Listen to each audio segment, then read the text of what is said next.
boykot juga termasuk usaha Masuk, kita untuk masuk, membantu ya Pak ya? betul, betul masuk. Itu apa namanya, menunjukkan keberpihakan kita ada di mana. Sallallahu Alaihi Wasallam.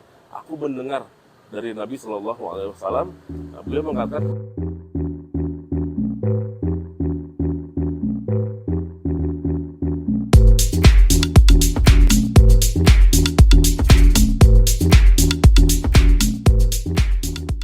Oke, Assalamualaikum warahmatullahi wabarakatuh. Halo Sobat Ekonomi, balik lagi di Ekonomi Case, yaitu podcast yang membahas seputar ekonomi. Nah, episode kali ini kita akan membahas seputar dampak perang Palestina dan Israel terhadap perekonomian di Indonesia. Nah, kali ini narasumber kita spesial nih, salah satu dosen favorit saya sama dosen favorit mahasiswa-mahasiswi lain, yaitu Pak Indra Fajar Alamsyah. ya, Selamat siang Pak, apa kabar Pak? alhamdulillah sehat, Oke baik. Pak, jadi kan kita di episode kali ini akan membahas seputar perang Palestina dan Israel Ya. terhadap perekonomian di Indonesia ya Pak. Sebelumnya saya pengen tahu sih tanggapan Bapak terhadap perang Palestina dan Israel yang mungkin sampai hari ini tuh masih terjadi gitu Pak. Ya.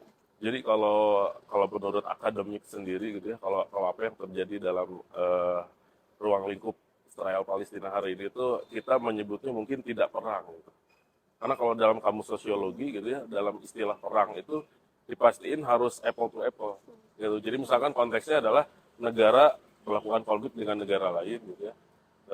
Ataupun institusi dengan institusi gitu. Tapi yang terjadi di Palestina hari ini adalah bahwa Israel dengan amunisi negara, sedangkan Hamas itu kan bukan negara, gitu.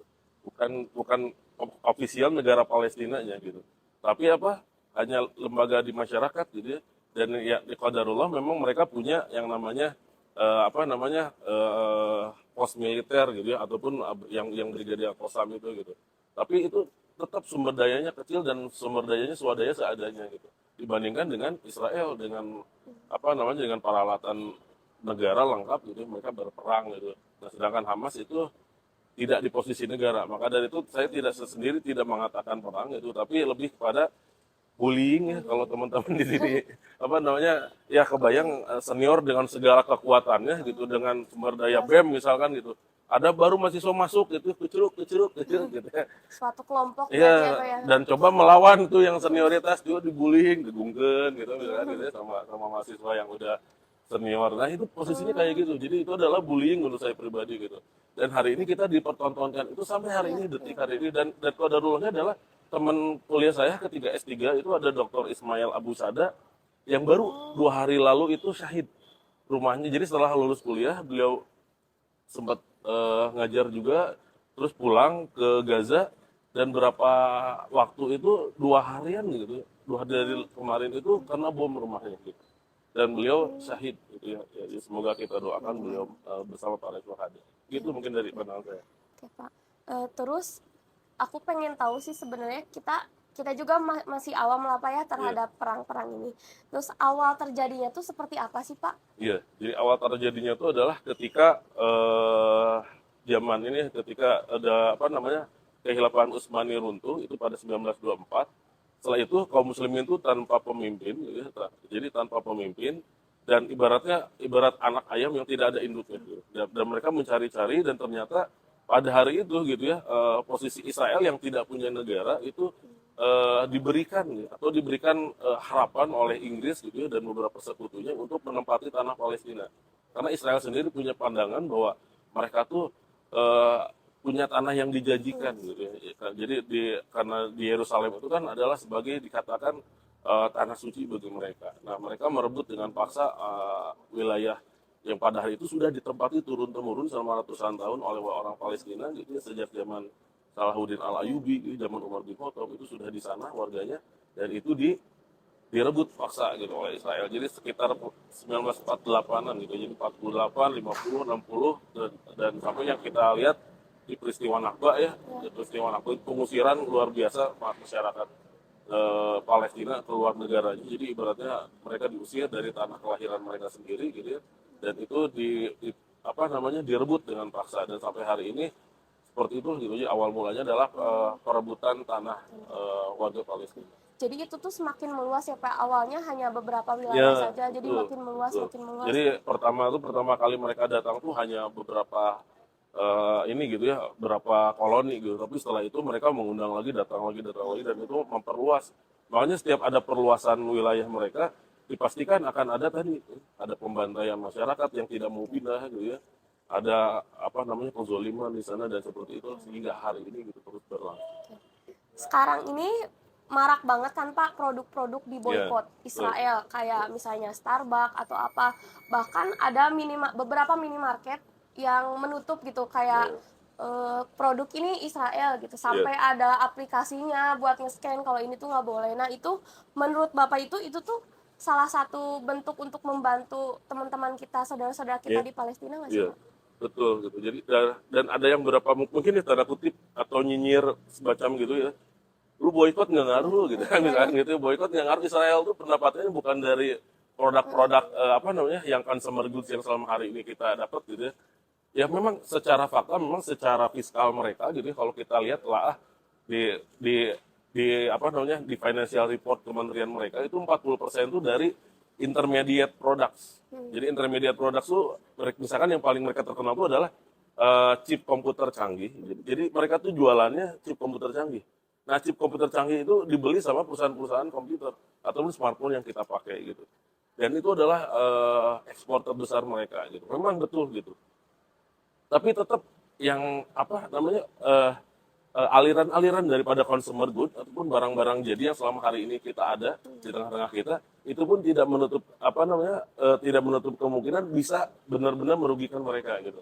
Misalkan dalam Starbucks ya beberapa perusahaan yang terafiliasi dengan mereka itu jauh berkurang itu apa namanya yang namanya pendapatan mereka, bahkan kalau di Maroko itu sudah bangkrut gitu. Di Maroko bangkrut, di Mesir itu sudah hampir apa namanya kelimpungan, dan beberapa kali saya terakhir kemarin ada ke Jeddah, ke Mekah, ke Madinah, dan sampai ke Qatar, ke Doha kemarin.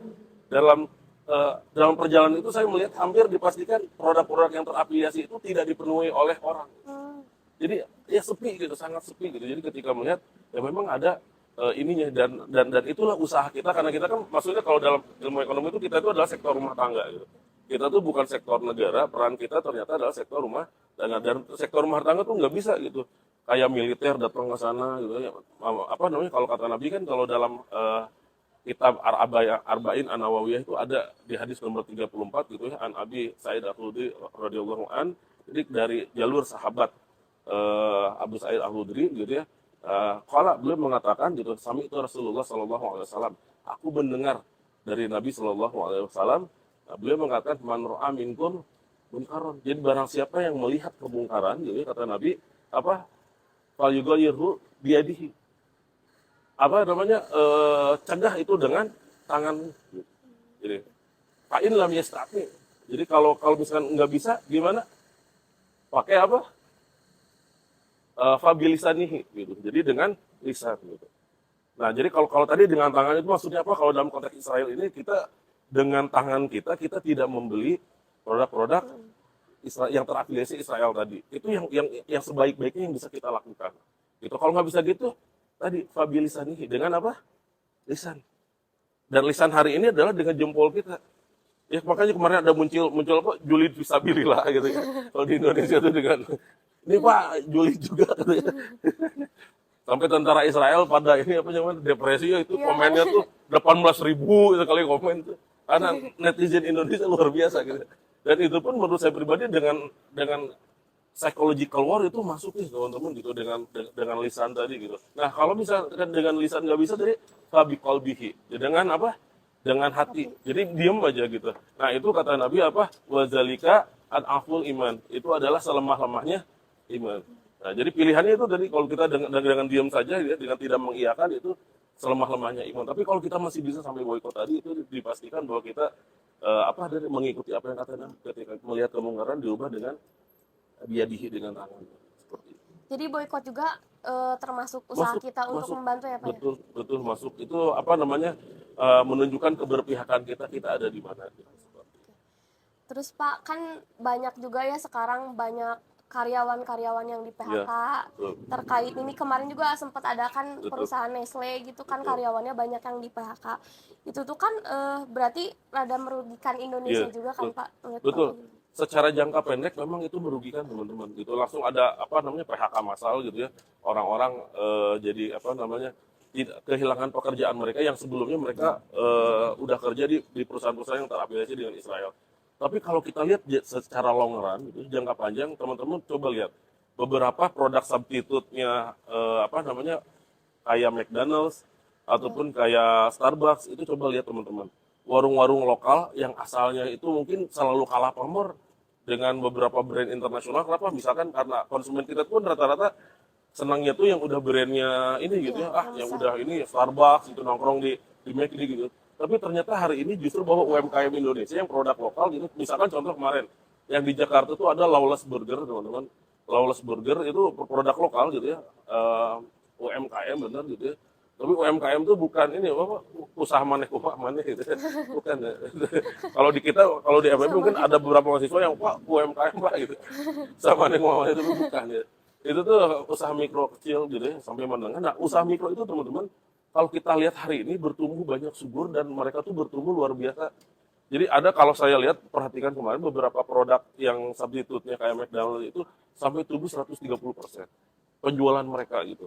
Ya, luar biasa. Kenapa? Karena orang-orang udah beli McDonald's, beli Starbucks itu nggak mau pengen yang kedai lokal aja gitu. Nah, Iya. itu menumbuhkan apa? Menumbuhkan tadi gitu ya, bahwa usaha-usaha lokal maju dan setelah itu apa efeknya di kemudian hari gitu ya. Ketika perusahaan-perusahaan lokal tadi bisa mengembangkan ekspansi skala lingkup usaha mereka, dipastikan orang-orang yang asalnya kehilangan pekerjaan akan dengan bisa mudah pindah ke Lokal gitu. perusahaan lokal gitu. Dan itu justru lebih menyelamatkan kita secara Iya, perekonomian. betul Kenapa? betul. Karena ownernya kita gitu ya dan yang kerja kita gitu. Tapi kalau hari ini yang kerja kita ownernya orang luar. Dan secara keuangan pun kan kita hanya dapat lapangan kerja gitu. Tapi untuk hal apa namanya pendapatan negara daripada ruang lingkup usaha itu kita kehilangan. Nah, kalau dengan semangat lokal tadi gitu ya, perusahaan lokal tadi dan memang ini akan agak lama gitu. Memang agak lama nggak akan langsung instan gitu. Tapi kalau ini dipupuk secara terus-menerus dan itu insya Allah gitu ya apa namanya yang disebut dengan produk-produk lokal substitute yang produk yang terafiliasi Israel tadi bisa maju dan lebih menyuburkan lebih banyak lagi ya apa namanya bermunculan lagi para UMKM UMKM yang lain gitu. Seperti itu.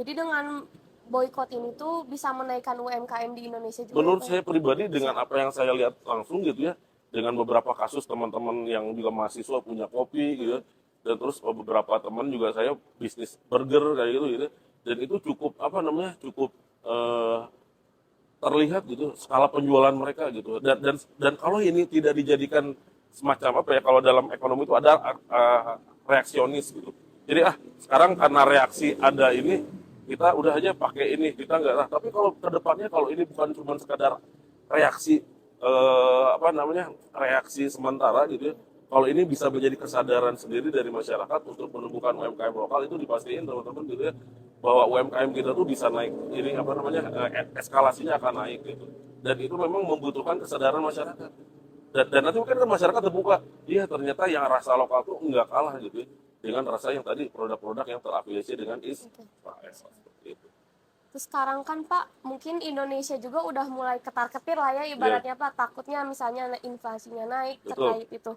Nah, betul apa sih langkah dari pemerintah itu yang Bapak tahu gitu? ya betul jadi kalau kalau kita buka kaca terkait dengan konflik-konflik di beberapa negara Timur Tengah itu ada yang paling peristiwa yang paling terkenal itu tahun sekitar 70-an gitu ya tahun 74 itu para negara Arab gitu ya mereka mengembargo Amerika Serikat, Israel dan sekutunya itu terkait dengan minyak.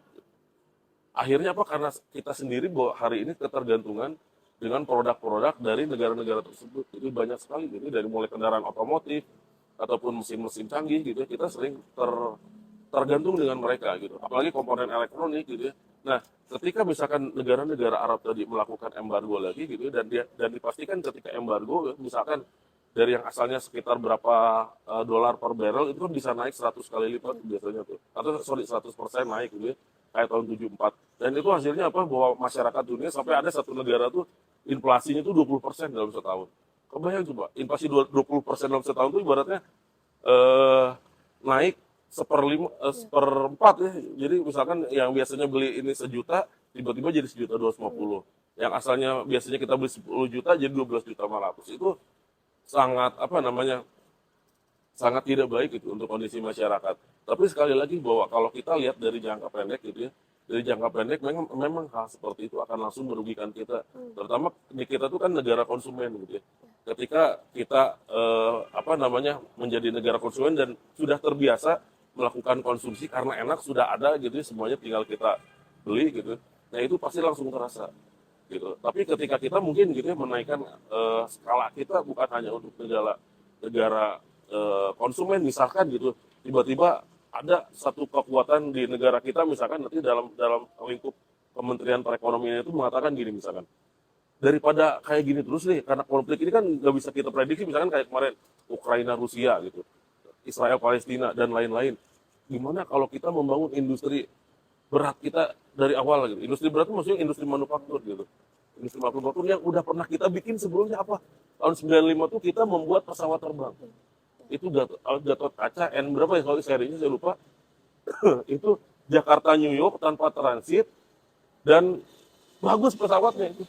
Kebayang kalau Indonesia bisa jadi negara penghasil pesawat terbang seperti itu, kita dipastikan fiskal kita jadi pendapatan negara itu tidak akan pernah minus gitu. Dan dipastikan mata uang kita akan kuat ke depannya gitu ya.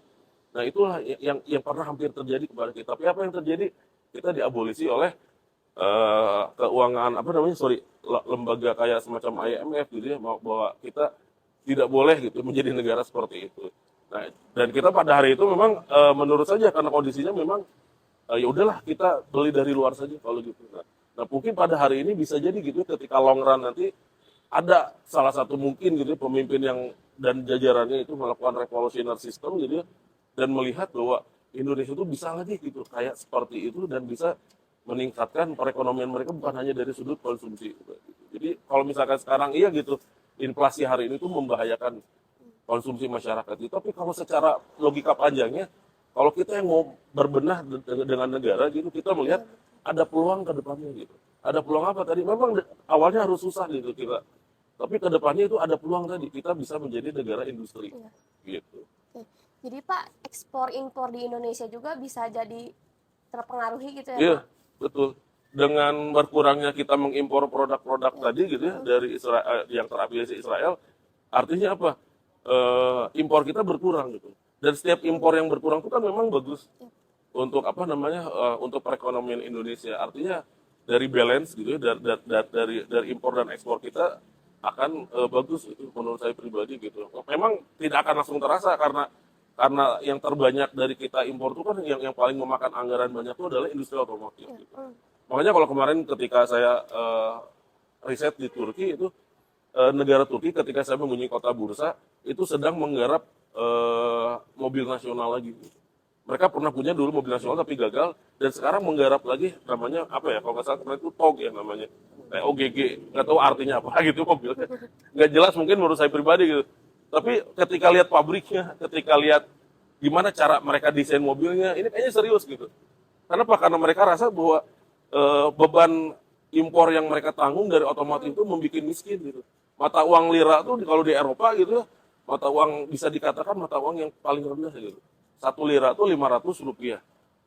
Jadi dengan rendah itu kalau dibandingin ke rupiah, rupiah tuh sorry 500 lebih rendah lagi. Gitu. Tapi kalau kita convert dengan euro kan jauh ya, euro tuh hampir 20.000 gitu. Nah di Turki itu 500 ribu. Jadi Turki bilang kalau kita mau diakui gitu masuk negara Eropa, minimal mata uang kita nggak gini-gini amat gitu ya, gitu.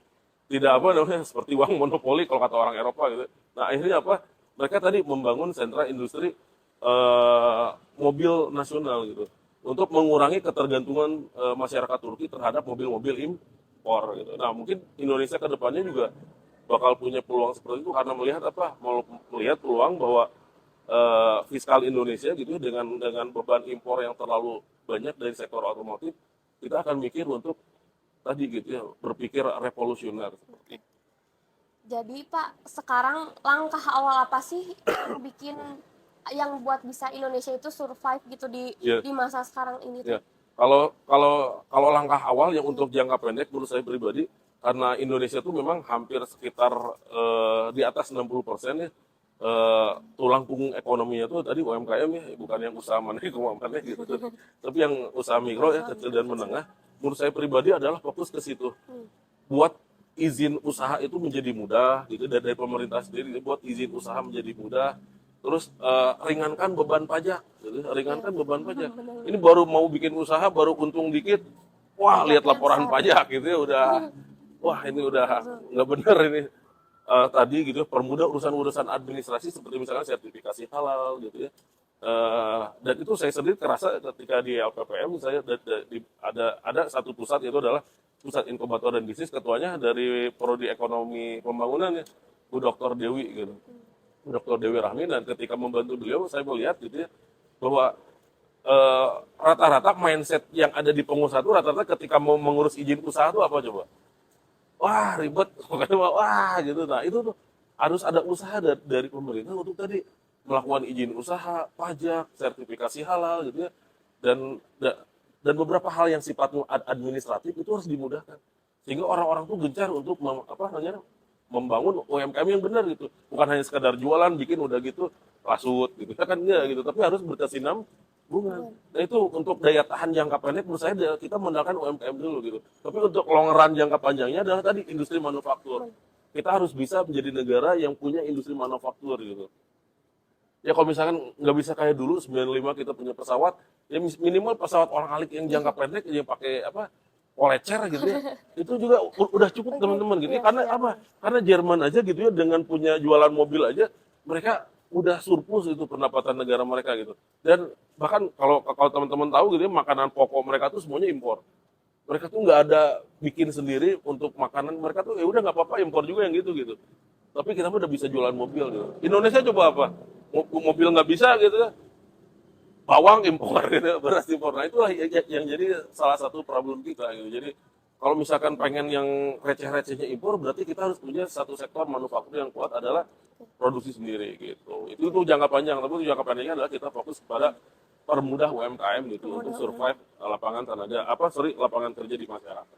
UMKM juga jangan pajaknya jangan mahal ya. Nah itu Itu yang bikin jadi menghambat juga ya soalnya. kebanyakan kemarin kayak apa namanya tempat pecel lele mau Iya dipajakin gitu iya ya, dan iya. lain-lain itu ya menurut saya Pinggir pribadi memang jalan ya. bagus gitu, Iya. apa namanya kesadaran pajak itu bagus Iya. gitu, tapi sekali lagi bahwa kita ada prioritas gitu, Iya.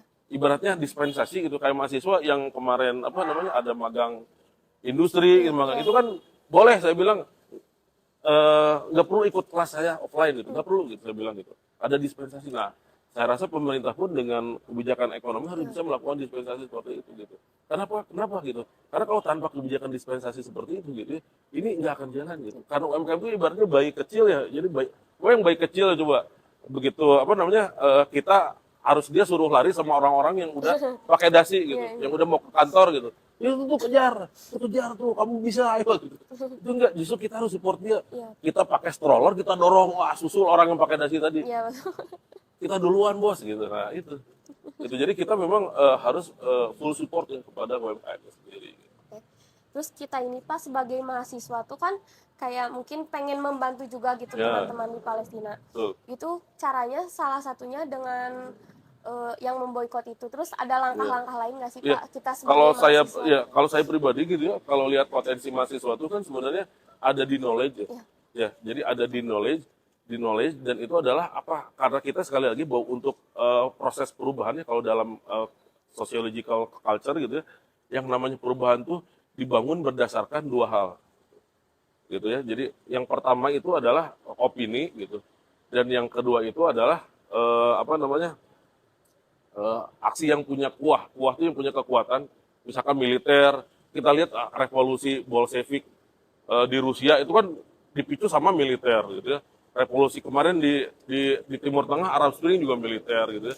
Dan apa namanya Soeharto 98, teman-teman belum lahir ya. Saya alhamdulillah waktu itu SD kelas berapa ya? Kelas 4 kalau nggak salah gitu, 98. Itu ketika Soeharto turun itu kan juga dengan opini juga di masyarakat dan ditambah juga desakan militer gitu. Tapi yang paling penting adalah opini di masyarakat. Kenapa? Opini masyarakat tuh masyarakat pengen berubah. Dan masyarakat pengen berubah tuh bisa dengan apa coba teman-teman?